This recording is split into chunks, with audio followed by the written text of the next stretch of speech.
Well, we have a rather curious subject this morning, but I think it is one that has meaning and considerable contemporary significance.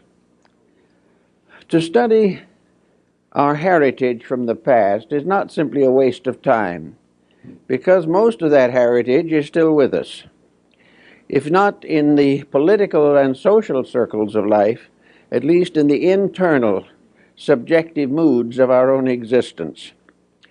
At a very early date, it became evident that the human being was in serious difficulty trying to understand where he was, what he was, and why he was. He looked around him and he saw a nature unfolding, but behind this nature, as he saw it, there must be something else, but he had no way of really trying to discover what it was. He was bound within the small area of his own life existence. His expectancy in those days was very little. It is sometimes estimated that the average human being in those early cave periods, life was probably about 10 years, maybe a few more. Many of them didn't reach majority at all. So it was a strange world with everything happening and no explanation for why it happened. Gradually, it became obvious that the human being had to have some type of internal existence which would carry with it faith and hope in his material life. Gradually, we find the rise of various beliefs, probably some of the earliest sort of shamanistic, the belief in spirits and ghosts, all this type of thing. All these believings came not from a carefully studied or planned exploration of nature. They came from a desperation of an individual or group of individuals struggling desperately for hope, to escape from loneliness, to no longer be an isolated creature in an unknown world. The human being was very much like a castaway on a desert island. He had no resources available to him except what he could contrive with his own ingenuity. As time went on, there was inevitably a demand for some type of organized faith, faith in realities that were not visible. But how was the primitive man going to analyze invisible realities? How is modern man going to analyze them? Actually, it all seems to have arisen within the person himself. The desperate need resulted in a kind of solution, a solution that was sufficient for the moment, and which it was always hoped would be improved and perfected in the course of time. This temporary solution is still the answer that we have to use. But with all our progress, with all our skills, with all our intellectualism, the individual is still lonely. He is still comparatively helpless in a world infinitely too great for him. Now he not only has to combat nature or adjust to its circumstances, but he must try to survive the complex situations set up by human nature in this little thing we call the earth. So altogether, our beginnings of faith, hope, and love lie in the desperate need for something that was superior to self, something that was stronger than we are, some ever-present help in time of trouble. Trouble was common, help was scarce. The individual went through countless miseries and misfortunes, but there had to be some hope, something to sustain the struggling creature in its long evolutionary path. There came up, of course, shamanism, which we find among the American Indians, the medicine priest with the rattle and the spells and the incantations, and with second sight and mysteries. who worked with the sick and gave hope of recovery. Then in other parts of the world, other types of help gradually evolved. But these different forms had their foundation in the human demand for hope. And the only way he could find hope, apparently, was through a strange contrivance with familiar and apparently hopeless elements. The American Indian in the Southwest, for instance, was very much concerned with creating charms, various good luck symbols, protective symbols. And yet he had no way of knowing, really, what would protect him, or where he would find anything that was sufficient. So he made a move that has become universal. He said, here is a pretty little pebble. Here is another pretty little pebble. These little petals and stones and flowers and so forth are pretty. They're nice. But in themselves, they can't do any particular good to us. But now comes magic. If we took two of these objects and put them together and tied them with sinew and painted something on them, they suddenly became medicine. Magic was bestowed upon a combination of factors, where it was not regarded as existing in the separate elements themselves. As a result of this, it gradually dawned on the human being that almost any combination of circumstances which he could contrive, if brought together, had a new meaning, a meaning that might contribute to his own survival. We know also that in most ancient peoples, there arose a class of medicine priests, of sacerdotal spiritual leaders. These became the foster parents of humanity. The simple people depended upon these leaders for hope. And it became obvious that for some mysterious reason, these leaders produced remarkable results. These people, these medicine priests, apparently performed miraculous cures. And even today, on some of the Indian reservations, white people in trouble sneak over the border and try to get an Indian medicine man to help them. They have more faith in him than they have in their own physician. Now, these problems perhaps are well explained in the Bible, where we find the definite statement that faith has helped to make us whole. Something to believe in, something that has hope, is a source of physical help. It helps us recover from mental ailments, from emotional stress, and from physical disease. Faith is a tremendously healing power, the only answer we have to the destructive force of fear. So from faith came a great development of beliefs and ideals. These were not always provable or demonstrable, but that was not important. It wasn't whether or not you could scientifically sustain them. The real answer was that people accepted them, believed in them, deposited in them hope for the future, faith in the power of something to protect. As time went on and religions and philosophies became more complicated, it was inevitable that efforts should be made to rationalize faith, to bring it under the control of reason. It was apparent that if the mind supported the faith, it was stronger. And so we have all kinds of philosophies, mysticisms, esotericisms, and every type of intellectual interpretation of natural phenomena. We have it today. But today we are in a little difficulty. Knowing that faith basically is the very cornerstone of survival, we find that many forms of knowledge, particularly scientific knowledge, exist largely to destroy faith.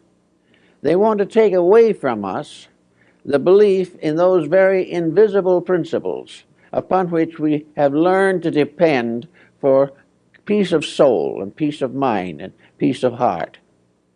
So in this confusion, a great many persons have lost their spiritual orientation. They have lost their ability to accept the fact that there is a universal good, a universal reality, that life is purposed, that there are reasons for things.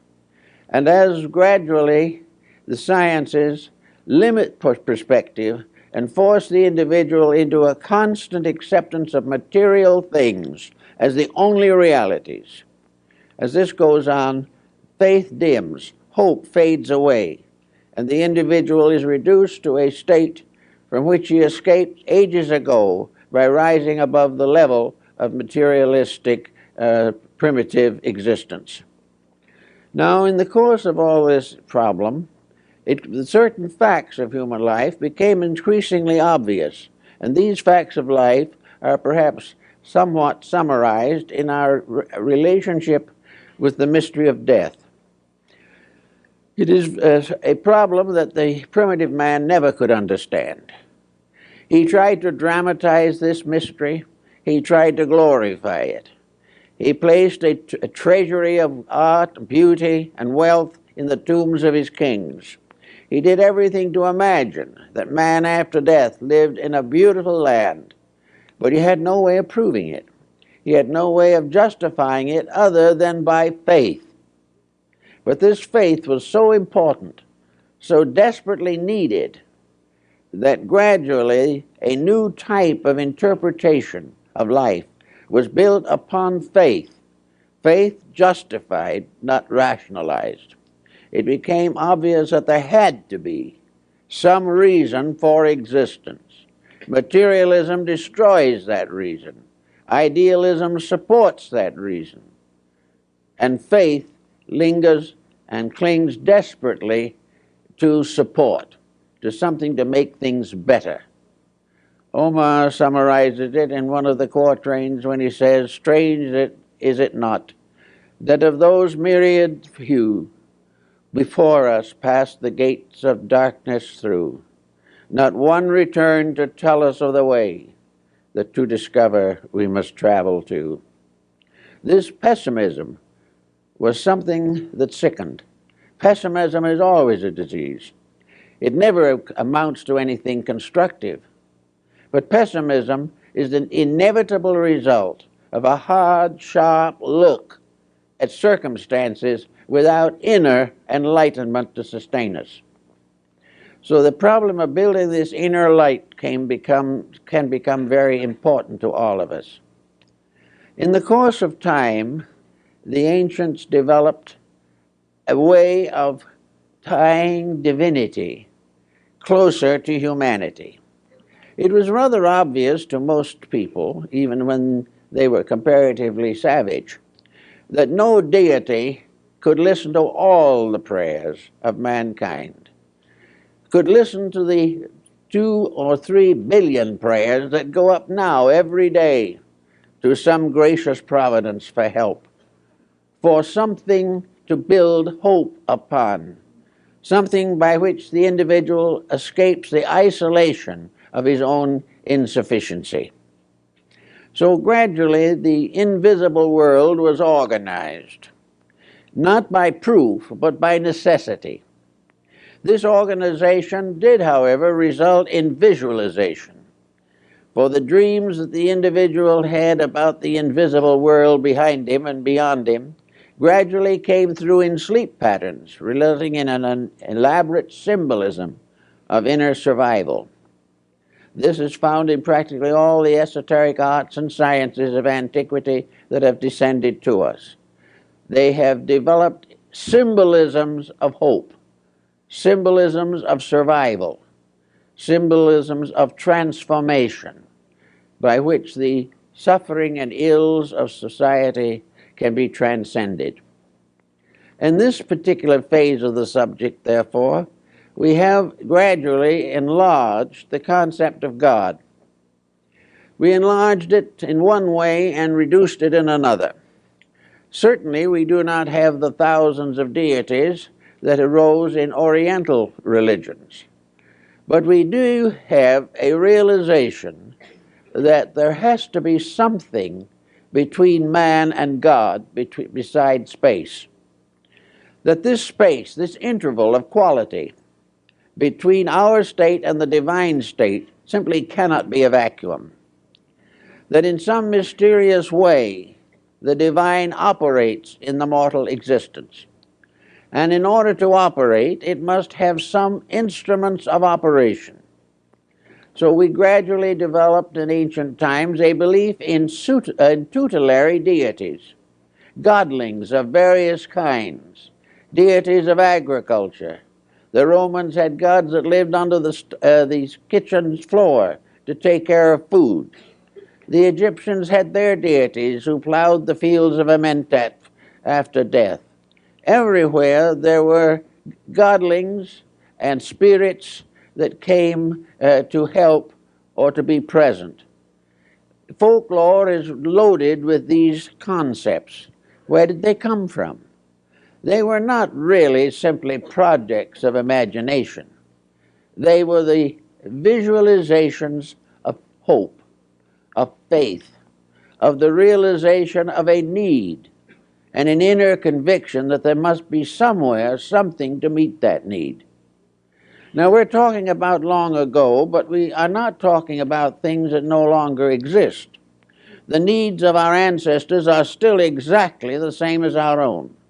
We have made practically no progress in the area of the fulfillment of internal needs. We have gradually tried to assume that they did not exist. We have tried to limit existence to a single life. We have tried to assume that everything is accident and that all traits are hereditary. We do not have any solution to the great hunger of the human being for inner strength, for the power to meet the pressures of a world around him constantly betraying the world within him. In this emergency, we find, therefore, in every major religion of the world, a development of intervening deities, beings of various qualities that existed between the final ultimate theology and the common mortal life of man. In Christian philosophy and religion, these have generally been called angels or archangels. They were messengers of the divine. These, as messengers, became very important. They brought the legends and mysteries of faiths necessary to the fulfillment of spiritual realities. There also arose the negative counterpart of these. For as the messengers came from above to bring light to man, so below human beings rose to high degrees of spiritual development, and saints and heroes began to intercede for human beings before the throne of deity.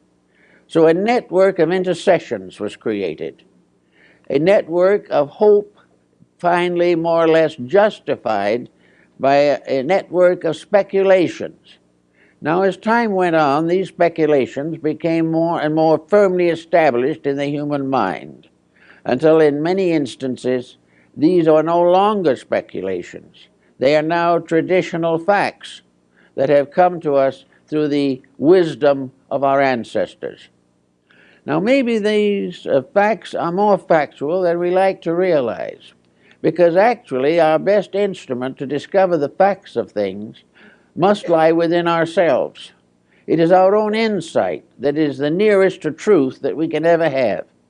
We can't find this truth out in the desert somewhere unless it stimulates insight. Unless something comes from within ourselves, the larger work cannot be perfected. In some cases, we have the rise of various orders of deities, such as those which we find among the American Indians again. And even now, in their religious rites and rituals, the Ketchinas come from the mountains. And the human being wearing a mask and with certain ritualistic accompaniments is considered to be a temporary god. And this faith is still held firmly in the American Southwest. It is held in Asia among the shamanism of Mongolia. It is still held in many parts of the East, even among highly civilized and highly skeptical peoples.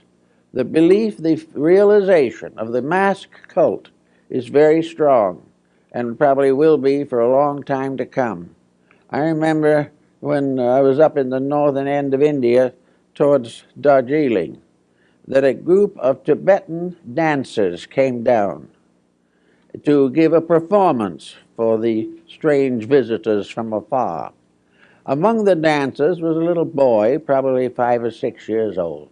Everybody loved that little boy.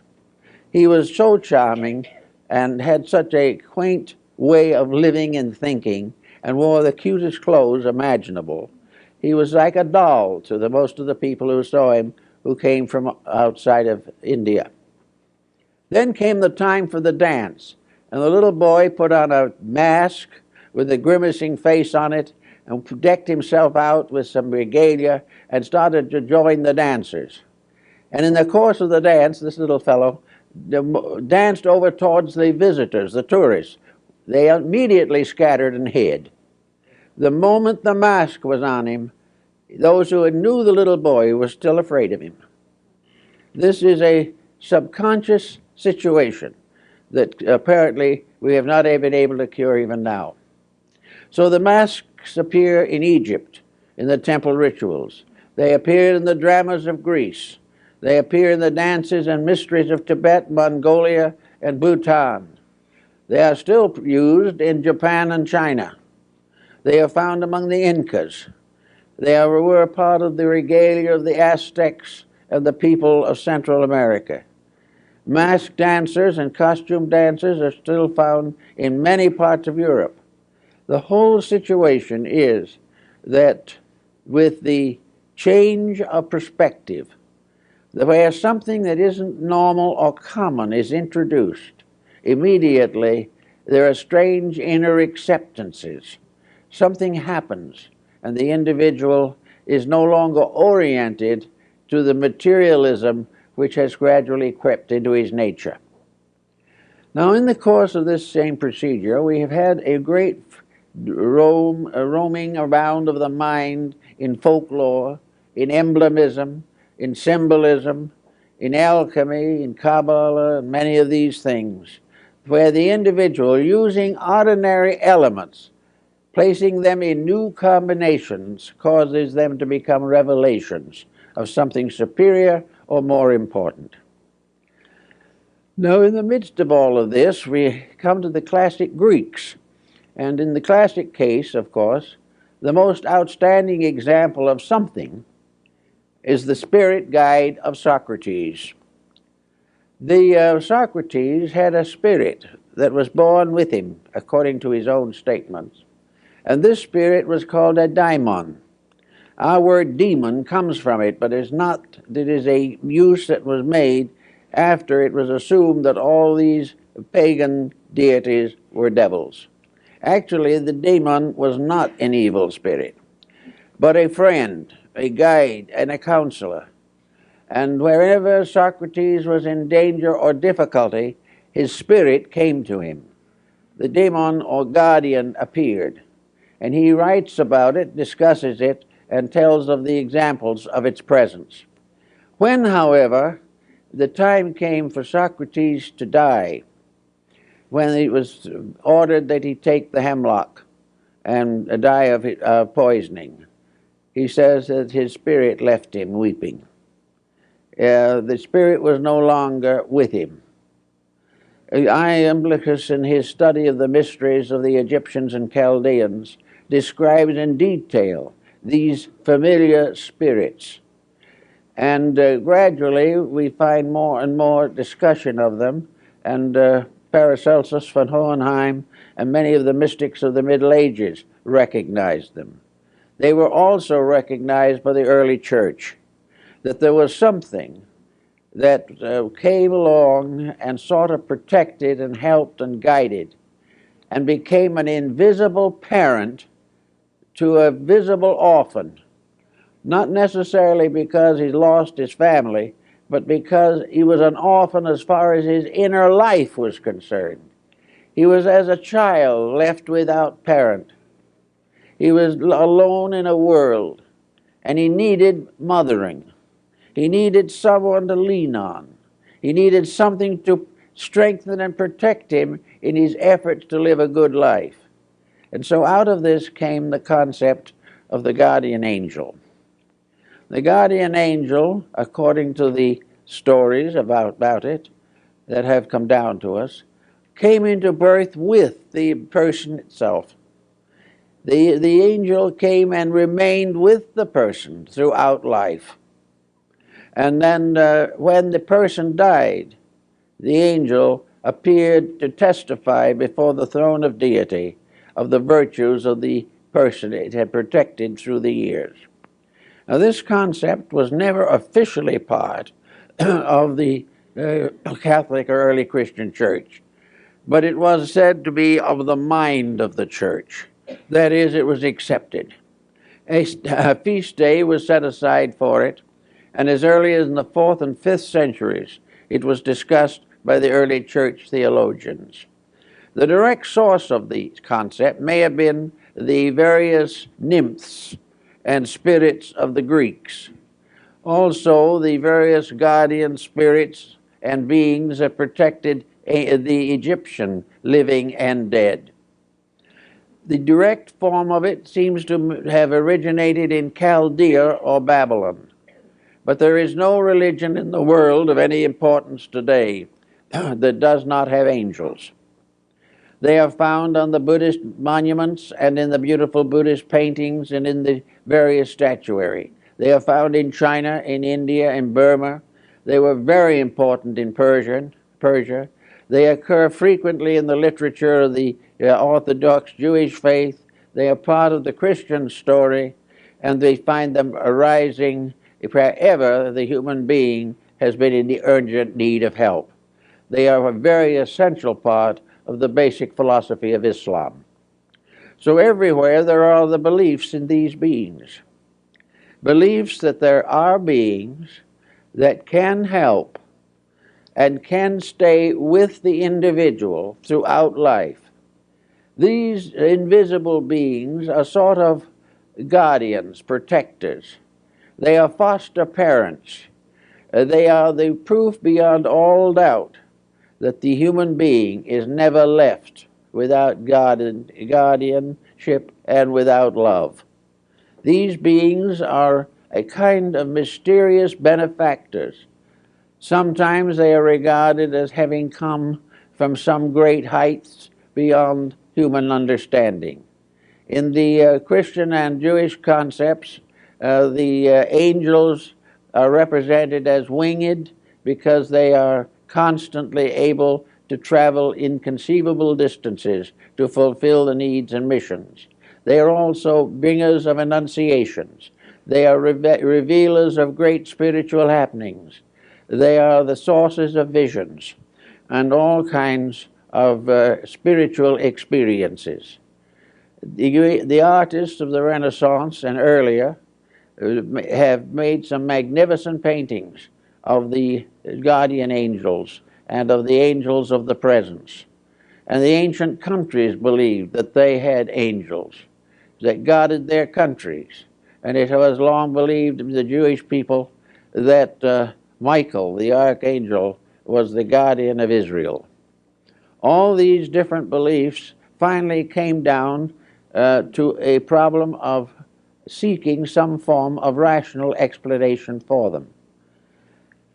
To have a belief that goes all over the world, accepted by some of the world's finest minds, that is not provable or demonstrable in terms of fact is always a difficult situation to face. And yet it has not interfered markedly with the belief in these beautiful beings who are the particular custodians of the divine love, sharing it with mortality and bringing it into the world. The Egyptians gave us some psychological clues to this situation. And also we can come down now to the physical problems of today to see if we can understand the psychology behind this particular situation. Perhaps best expressed by one of the mystics of Europe, namely that where there is a great necessity, that it must be filled. It must occur if it is necessary. And where there is a great need for some form of spiritual security, it is certain that nature bestows it. The only thing is we are not quite wise enough or not open enough to understand what is actually happening. But here today we are in a world of lonely people. People who are losing faith in themselves, losing faith in their society. Fear is becoming one of the most common of all emotions. We are more lonely perhaps than any time in the last 2,000 years.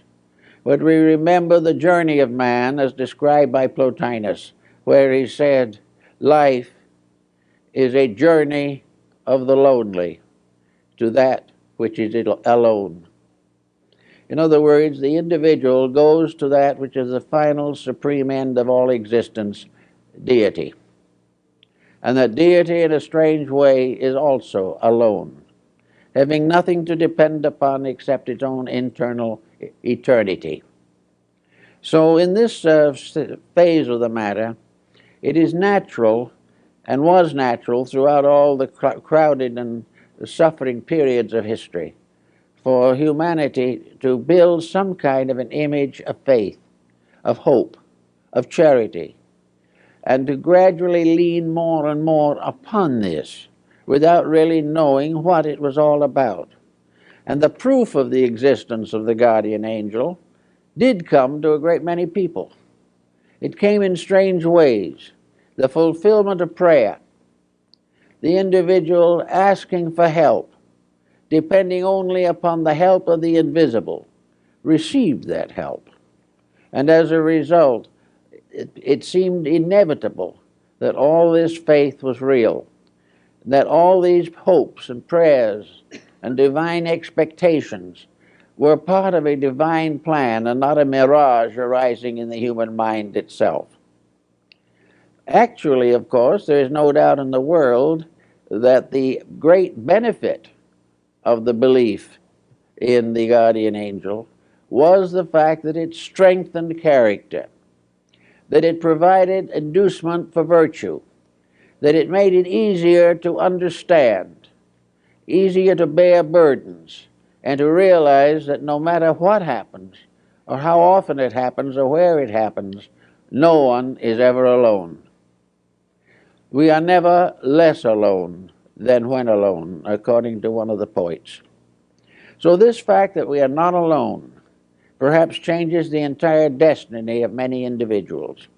They suddenly feel themselves to have a strength that is not their own, a strength that is supported by a divine edict, by a divine presence, by something like an invisible mother or father that walks with them, that stays with them all through life. This comes up also, of course, in our Medist Buddhism, where the pilgrim going on his journey of pilgrimage from one shrine to another wears a broad-brimmed straw or bamboo hat on which are the words that he walks with another, the another being the Buddha. So this another that is stronger than we are, and yet is with us, and is available to us night and day, anytime, anywhere, became the basis of a great deal of mystical experience. Mystical experience gradually bestowed upon this conviction dream and vision likenesses.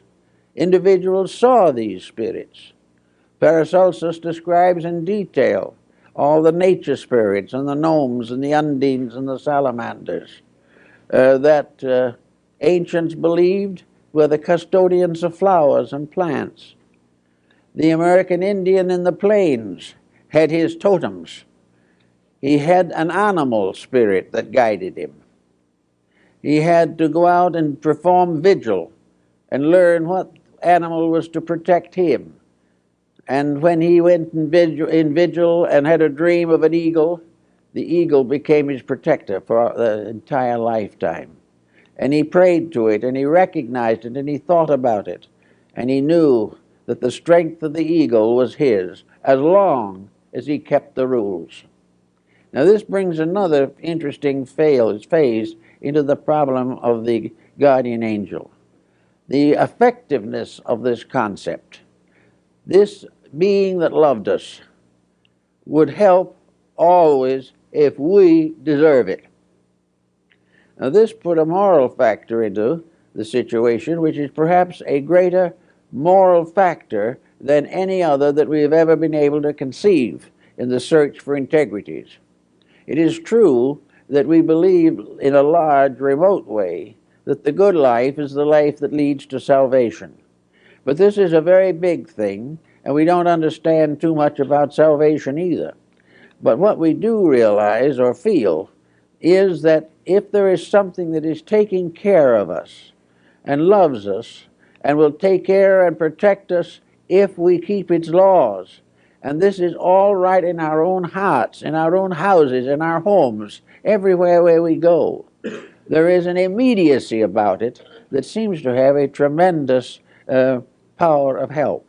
And of course, there's another factor in the concept of the guardian angel.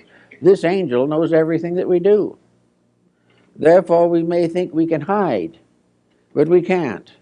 We cannot perform in secret any act that the guardian angel doesn't know about. And sometimes children will actually ask the guardian angel to look the other way, but there's no proof that it does. The idea, therefore, is that there is a companion sent from heaven who loves us, who constantly guides us, who helps to make difficult problems more simple. And when the time comes for us to leave this world, we will then find that this angel has stood for us in heaven and has witnessed our virtues before the throne of the Almighty. We find in Matthew, for instance, that Jesus makes reference to the angels when he says that these angels, that every child who comes into the world has an angel, and that when the time comes to that child to depart from this world, the angel intercedes before the throne of God. So therefore, we have an actual reference to angel protectors and angels born with children, actually in the words of Jesus. So these things become very interesting and very important in a strange and mystical way. Now, psychologists would explain it probably in the terms that we are now dealing largely with an aspect of our own subjective, submerged intellect, that we are really thinking out into the open things that we have believed or experienced within ourselves. Science doesn't notice, however, that that is also the way we build great buildings, cathedrals, churches, monuments. Every advancement of knowledge has come from somewhere within and has become a protector for some weakness on the outside. From the inner, we seek protection for the outer, and we also seek from the inner means of glorifying the higher. These trends and so forth finally emerged in the story of this mysterious being, and the philosophy or science of it, as it appears in its most complete form, is that each person who comes into the world has an invisible spirit that comes with it. That this invisible spirit goes along through the years, guarding, guiding, and leading, taking on the responsibilities of parents when the child or person outgrows his physical parents. And if for some reason the physical parents are not available or not useful or not concerned, the guardian angel starts serving even at the time of birth itself. And it never leaves during life. And it remains to the very end and guides the individual into the world beyond. In a sense, the guardian angel becomes, therefore, also the angel of death, the power that leads the person into the other life and bestows peace upon it in transition if its moral character has been correct. Now, it wasn't long, however, before the concept of the guardian angel began to have other aspects. If this good spirit was always with us and was always working for us, why do we do so many naughty things? Why doesn't the guardian angel keep us in virtue all our lives? Well, this is a question that theology has never been able to solve in the problem of creation itself. For theology has always been confronted with the Christ and the Antichrist, with the good and the bad. And so in the doctrine of the guardian angel, it was assumed that actually there were two of these powers. One good, as the Greeks pointed out, that went with you to do all that was wonderful and beautiful, and one lurking that would take over if you were wicked and make life completely miserable for you.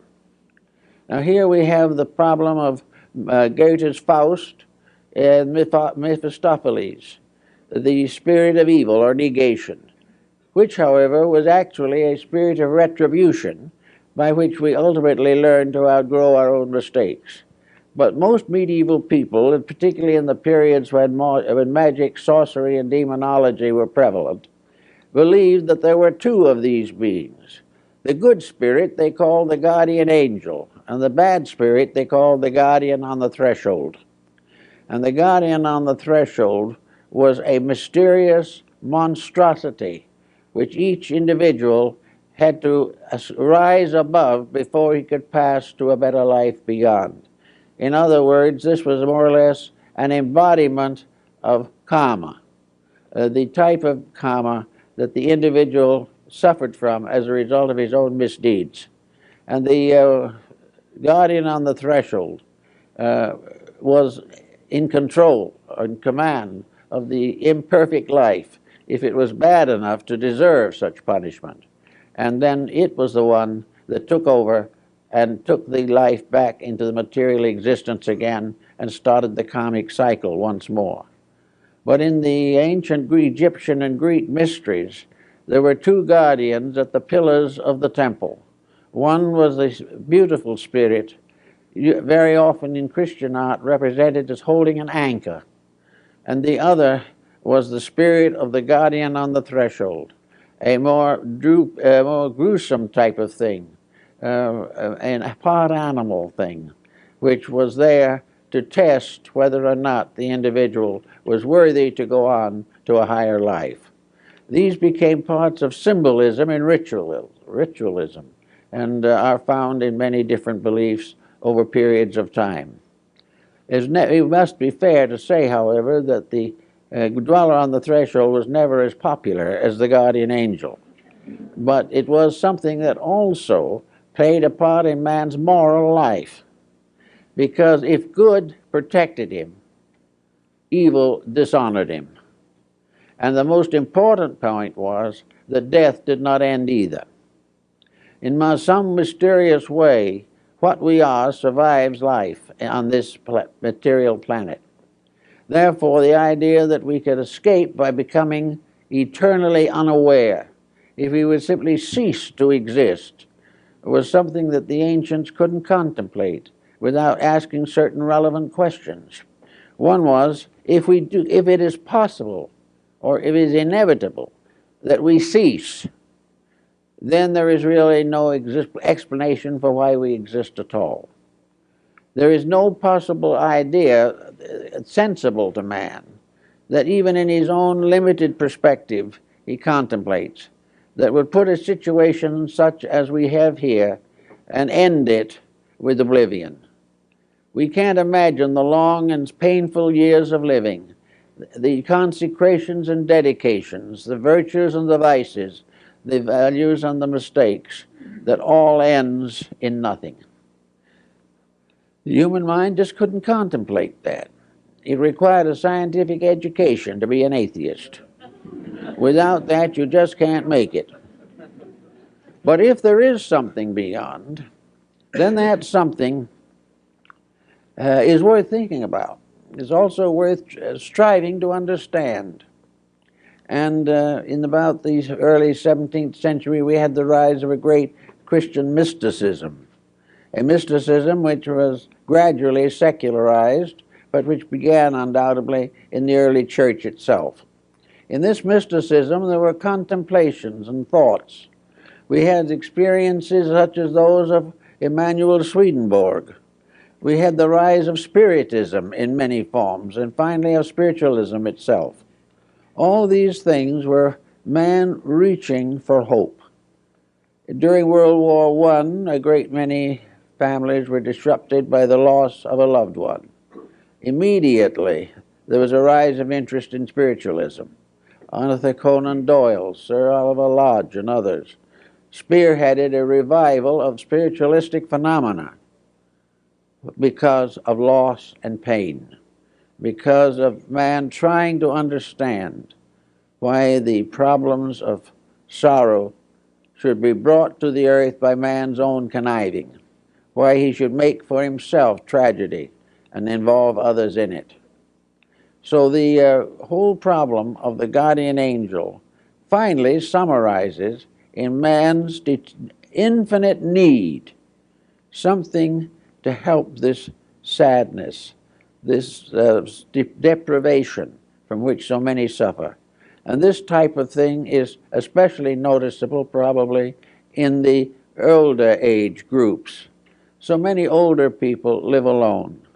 So many are disillusioned, embittered. Many live with their griefs day and night. Others try to forget everything. And always before them is a curtain, a veil, through which they must sometime pass. Without something to help in this, it is inevitable that the human estate would not be glorified. But the answer does seem to be in the realization that there is something. There is something there to protect us, something there for us to understand and to do something about.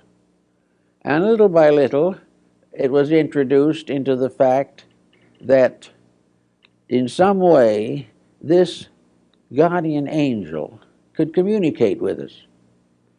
Communicate with us actually, even though we couldn't see it and didn't know very much about it.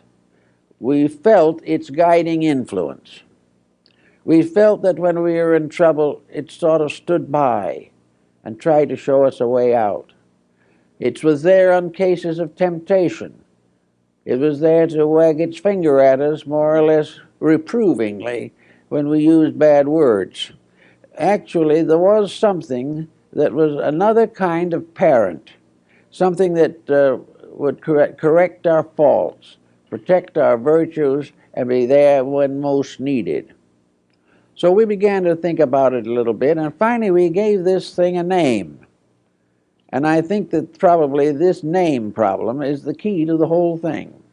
We said that the guardian angel communicated with mankind through conscience, that some mysterious way conscience was a being, an entity, and that entity was constantly there to help, that somewhere in our known natures there was a realization of good and evil that was superior to dogma, theology, or the vicissitudes of an inconsistent economy. Somewhere in us there was something that said, oh, don't do it. Or on another occasion, you can't say that, it isn't true. And if you go against this guardian angel, they said that it wept. Well, conscience weeps, because sometimes conscience weeps for a lifetime over one mistake. We do not get over completely the evils that we commit or the problems that we cause for other people. And we can't hide it from the guardian angel. And how could we hide it from our own conscience? Therefore, in many ways, it would appear that the guardian angel is a symbol and an embodiment of the power of the human soul. That in the soul is something that is born with us, that's with us all our lives, that grows up with us, and after death goes on to testify to us. This sort of made a bit of sense with some of the more modern constructive psychotherapists that in a mysterious way there was something, that there is something in each individual that is better than the rest of him. It is not fair just to simply call it God. It is too abstract. It is true that God bestows life and is the final source of all. But the good life seems to come to those who make certain additional contributions to their own salvation. The good life is for those who some way find a way of truth in the midst of all these difficulties. So the conscience becomes the symbol for, as it says in Hamlet, for conscience doth make cowards of us all. Every time we outrage conscience, we suffer. Every time we go against it, we regret it. And yet, in many cases, conscience is something we would love to forget. We wish we could go against it, because it interferes with so many things that we want to do. But what are the things that it interferes with?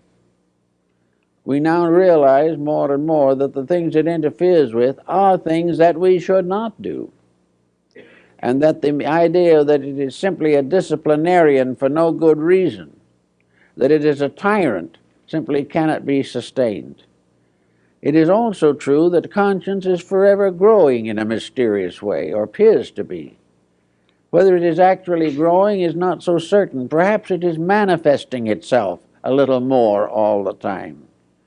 Because things that we might have done at one stage of life without feeling a bad conscience become the source of conscience regrets if we grow older and commit the same actions. And if in any way the conscience does get adversely used, then we realize that there is a support in society for conscience, that conscience is tied into our legal codes, into our ethics, our morality, and all of our human relationships. It is tied into our sacraments and the qualifications of faith. It is bestowed in the problems of baptism, and it is with us in the last moment of extreme unction. The conscience is right there. And if we do really believe that it is there, and is our power of right, and is our ever-present strength in time of trouble, then it becomes a very valuable and important part of ourselves. Also, there seems to be some relationship between conscience now and conscience in the past. We seem to be born into this world on different degrees of conscience levels. Some have a higher standard of what is right than others. Some have one virtue, some have another virtue. And in religion particularly, the education of these virtues can be largely sectarian. Some religions consider virtues other things that we and other faiths believe to be vices. So conscience is related intimately to our own needs, our own degrees of understanding, our own insights into values, and the immediate problems that we must face on our own social levels. So let us assume for a moment now that conscience has become, say, the voice of the guardian angel. And it certainly can well be considered as such, because we know that these impulses arise, and we realize socially and other ways that when we go against them, there is trouble. Now, if we go against them, this other little problem of the guardian on the threshold will come into focus. Once we begin to deceive or corrupt our integrities, it becomes easier and easier. And false guidance comes to us. A false guidance which is largely the result of the pressure from the outside, so that we divide between the guardian angel and the guardian on the threshold in this way, that one, the guardian angel, represents the descent of spiritual grace. The other, the guardian on the threshold, is a false concept or false standard of integrity that is built upon the contamination by worldliness. So one is a contamination and the other is a regeneration. The contamination part becomes more and more common. But as we watch around us, we see that it is always a spirit of decline. It is always something that is destroying rather than helping. We realize how war destroys, how crime destroys, how degeneracy destroys. And we know that the appetites to these things do not originate in God, nor do they originate in the good angel or the guardian angel. They are the testimonies of the external sensory perceptions in cases where the individual has never learned to control himself. They represent the pressures of the animal instincts which still lurk within the human constitution. So it all sums up now to one general conclusion, that at least in part, the guardian angel is a symbol of the human soul. The soul itself is that power of good which determines our integrities, which guides us and leads us through the issues of life. The soul is something that we can all depend upon. We can depend upon it for all of the strength that is necessary to face the problems of the day. We are never without proper guidance. We are never without the ability to find the way to do things. Now, the Egyptian has a little classification here that was rather intriguing, that in a sense that the human soul is really sevenfold, and the mortal dweller on the threshold is also sevenfold. In other words, the Egyptians believed that man himself had 7 souls, and that after death, 6 of these souls gradually die, but the 7th soul is eternal and goes on to the next embodiment, is reborn, and continues to be the reborn guardian soul in the new life. The 7 souls of good represent the 7 cardinal virtues of the church. They represent the 7 integrities that are regarded as the basis of acceptability in the sight of God. Each of these has its own areas, and it becomes obvious that in the course of evolution, some of these virtues either no longer are effective or are transformed in some way. The lower virtues that belong to the physical life, of course, are the ones that die first, because we do not take them so far into the other life. We do not go against them, but we no longer need them.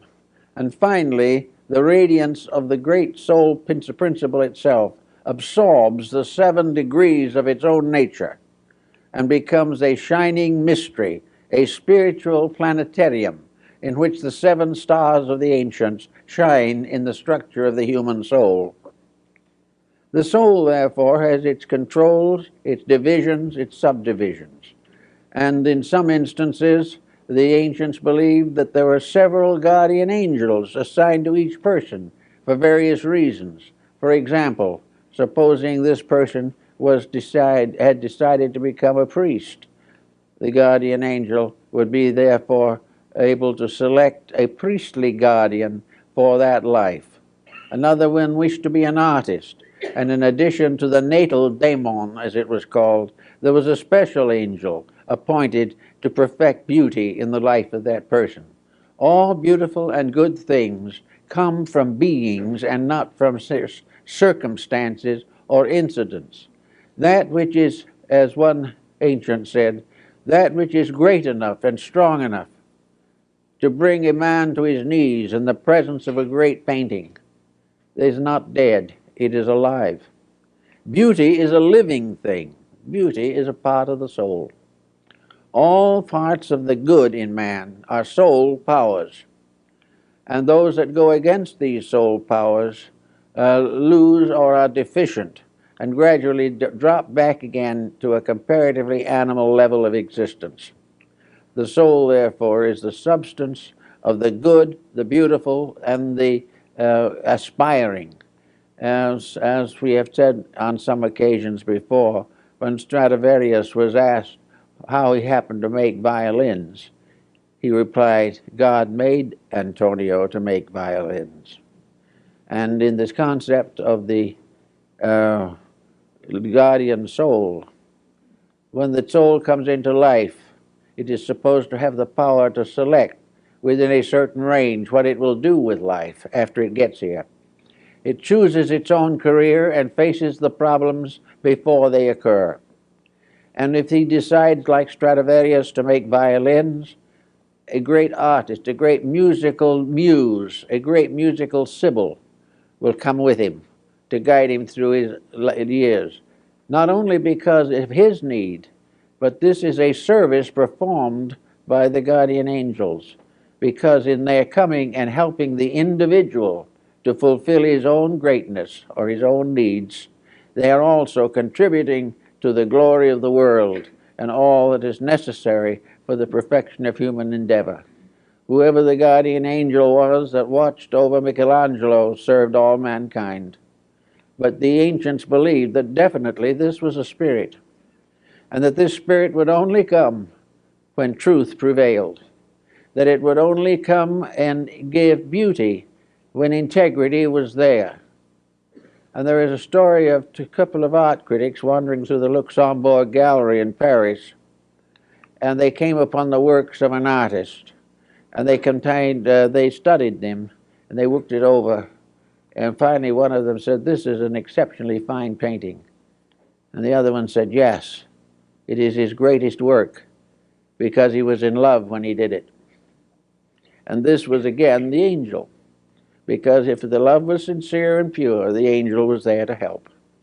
So all through the integrities of things are the stories of the guardian angels.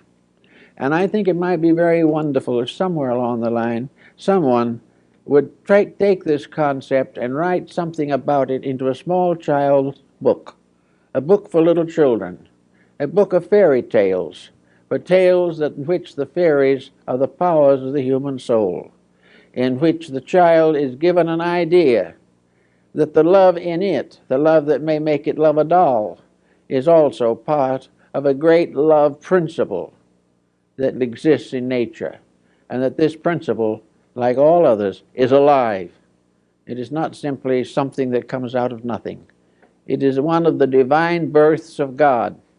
For it is said in the ancient Kabbalah and in other works that when God formed all things in his own likeness, he formed many things in his likeness that are invisible, because those parts of himself are invisible. But that everything in the world, whether it is visible or invisible, has conscience, has laws, has principles. Sometimes these principles are revealed only by the stratifications of a tree or the fission of a gem. Sometimes they are in the mother love of the tiger for its cubs. Whatever it is, but it is part of a universal process that overshadows the physical concerns of life. Now, at this season of the year, we are coming towards a season especially sacred to over 1 billion human beings. This season is one in which the concept of the guardian angel may be most interesting, for nearly always the Annunciation was represented as bestowed or communicated by the angel Gabriel. Actually, the vision of what was to come, the divine message, comes to us not from the outside, but through the inner part of our own nature. And the soul is definitely the link between the invisible causes of things and their visible consequences. The soul, if studied scientifically, may be a problem in vibration. The vibrations of things tell their virtues and their vices. Therefore, if a negative emotion or attitude arises, damage is done in the magnetic fields of the human body. We are all living on vibration in one form or another. We may call it energy, we may call it vitality, but actually vibration is the source of our lives. It maintains everything that can possibly happen. And its rates change as we change. Vibration changes with every thought that comes into the mind. The study of the magnetic fields of bodies proves conclusively that the moment an individual becomes selfish, the light around him changes, and one who can see that light knows the selfishness has moved in. Now, selfishness, of course, is toxic. All negative vibrations are toxic. Everything that we shouldn't do and we insist on doing is a damage to the whole composite nature with which we were endowed. Everywhere, however, where a noble or beautiful thought is fulfilled, the vibration clears, the lights brighten, the soft glows continue, and in a strange way, every cell in the human being feels better. It is better because the magnetic field is wrapping it in light and not in darkness. So it is the right of every creature and every being to improve for the sake of its own peace of mind, its own health, its own success in life. And the vibrations of the guardian angel can reach out into our physical existence also. The guardian angels makes us better to live with, kinder in our works. They give us more patience, understanding. They have visions of better things than we would normally contemplate. And all through the years of life, if we follow the footsteps of this spirit guide, so to say, we will achieve a great deal more. The guardian angel, of course, is not a deceased relative. It is not a spiritualistic phenomenon. It is not something that simply carries on from the other side, a continuance of this material life. This is another type of spiritism entirely. The guardian angel is part of the causal nature of existence. It is part of the infinite plan in which we live. And so if we can, on these occasions, understand this, it may help us to also appreciate more completely the wonderful season of Christmas in which we are now coming. A Christmas which is being blurred and damaged because we are not listening to the voices of conscience. We are not really trying to do what the guardian angel would have us do. Now, there's a grave question as to whether the guardian angel is much interested in prosperity or is much interested in extravagant gift-taking or making. It would not be this at all. The guardian angel's rejoicing comes with thought, with love, with sincerity, with devotion, with self-sacrifice in causes greater than ourselves. The guardian angel doesn't want us to give something we have. It wants us to give something we are. It wants us to share a life with someone or with something, to reach out and touch that which is in pain or sorrow and do something about it. The guardian angel becomes the spirit of charity, and which is just one of its attributes, one of the virtues which it represents. And everything that is beautiful, everything that is good, finally, in its source, becomes an aspect of this mysterious being, this power of good that lives with us, works with us, suffers with us. And there are old pictures and old symbols showing the guardian angel weeping because of the failure of the person to accept the challenge of integrity. And other countries and other parts of the world have found different ways of representing these powers, but all in all, there are not too much difference in them. They are impelling the person constantly to the accomplishment of something. It is the guardian angel that impels some people to become members of the clergy. It is the guardian angel that makes some people be parents and good members of a family. It is the guardian angel also that wants to see that the little one born into the world is born into a happy and loving family. It wants to have the parents feel its presence from within themselves. The true father and mother will be the one whose impulses and urges are those of the guardian angel, that they have accepted the guidance and guardianship of a life. All these very sensitive, gentle things belong to a way of life that's hard for us to understand. And it's also very difficult for us not to assume that these things are antique or moribund, or that they don't exist anymore, that we're not expected to do these kind of things. They all belong to the past. Well, there are a number of ways in which the past, in a strange way, was more beautiful than the present. Now, we all know that in the great evolutionary course of things, the past was necessary, that we had to leave it behind.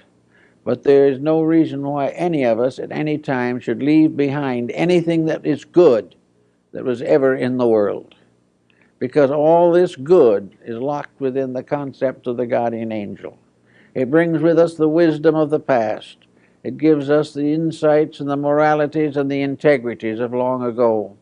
It bestows the impulses to dedications, to self-sacrifice.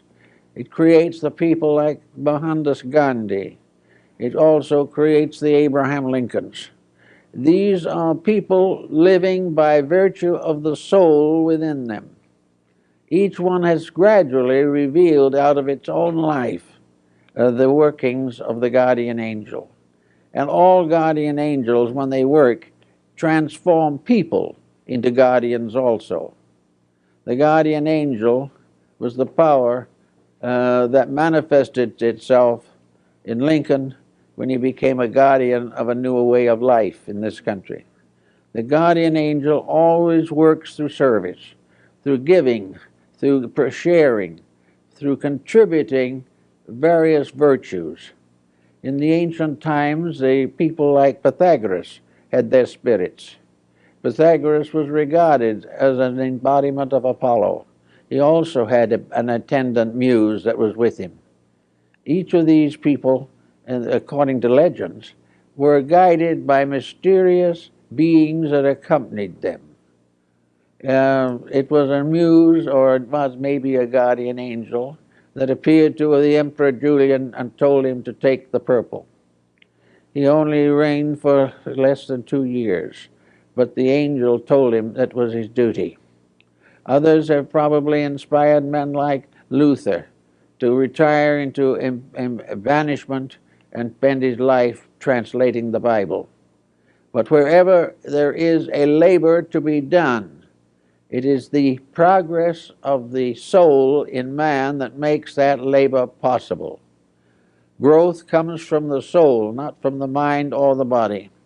And the growth that comes from the soul has always been regarded as the blessing of the guardian angel. So each person in his own way may have this wonderful being working for him and with him and by him in all of the works of life. We certainly realize that in a mysterious way, and according to the early church, when the Christian dispensation was fully established, that it gradually usurped the powers of the guardian angel. And one of the early church fathers said that the guardian angel of the whole world is now the Spirit of Jesus Christ. That the guardian angel have all given their authority to him. But on the other hand, the church admits that he works through the guardian angels also. They bow before him, but they still do his work. So there was this belief in the church, and it has continued to the present time, that man is never left without help. That even when things seem to be so bad you do not know what to do next, where tragedy seems to move in on every side, that there is not only help, but insight. Another virtue of the guardian angel is insight. Our tendency is to accept and reject without much consideration or thought. We do as we feel like doing, and we try to accept things as we feel about them and not give much attention. But insight is the power of the individual, which when strengthened by a faith in the presence of a guardian spirit, the insight is what the guardian angel tells us about the real reason for the things that happen. The guardian angel then gradually brings through conscience and through inner experience the realization that everything that happens to the individual is important. Everything that happens is a discipline of some kind. It is a kind of an initiation into the great mysteries of existence. Every sorrow is an opportunity to grow bigger. Every loss is a gain of some kind. Everything we have is a challenge for use. Everything we lose is something to give up with graciousness and kindness. Every friend is to be cultivated. Every enemy is to be reconverted into friendship. There is nothing negative to be left unchanged, nothing that is positive to be overlooked. This becomes perhaps the greatest of all Christian disciplines. It becomes perhaps the fulfillment of the whole story that we recognize in the life of Christ. Christ represents to many people some being from God who came to protect people, to save humanity from the weaknesses of their own natures. And this process of saving is not to be fulfilled or cannot be fulfilled unless the Christ in you performs the labor. And in a sense, these guardian angels are the aspects, ministers of the Christ power in man. And they follow the commandments of the New Testament and of the Last Supper and the Sermon on the Mount. For the guardian angel tells us to keep the rules. The guardian angel says, forgive your enemy. Now, we don't have to forgive the enemy. We have the power of limited determinism, as St. Thomas Aquinas called it. We don't have to forgive the enemy. But if we do not forgive the enemy, we have lost contact with truth. Something is lost in us. Something has been done that has defiled us. We have not fulfilled that which our highest spiritual dedication should make necessary. We have allowed personal things, animosities, antagonisms, jealousies, revenges to take over, all of which are abominations, as they're called in the Bible. Therefore, that we all are trying to do is to find the courage to follow conscience, to follow the integrities of life, and to go on according to the spirit of our faith, a spirit which depends for its perfection, its manifestation, and its fulfillment upon us. And in that moment we say, I can't quite make it, I'm not strong enough, there's too much pressure against me. I'm just not big enough to do it. I'm not strong enough. I'm not wise enough. I haven't enough insight to forgive this person who has injured me so long. I can't get over the grief or the grudge or something of this nature. Well, if we are perfectly quiet under those conditions and just let nature have its own way, the guardian angel will help.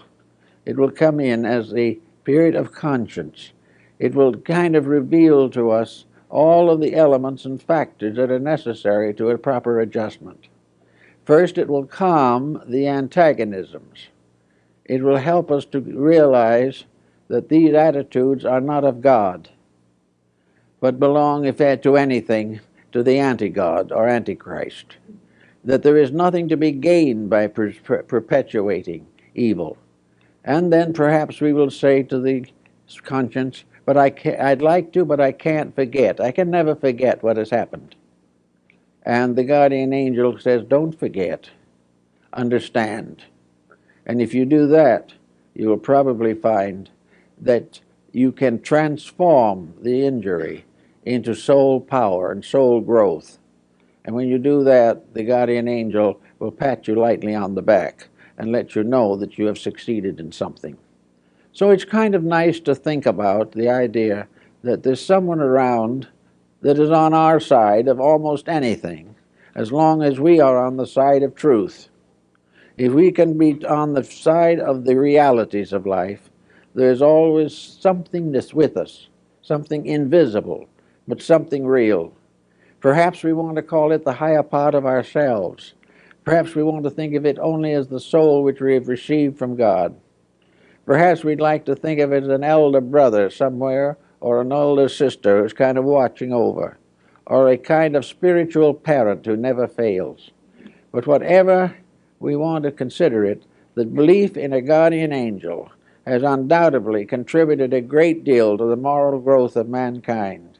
Whether it's demonstrable or provable or not, it is a beautiful necessity.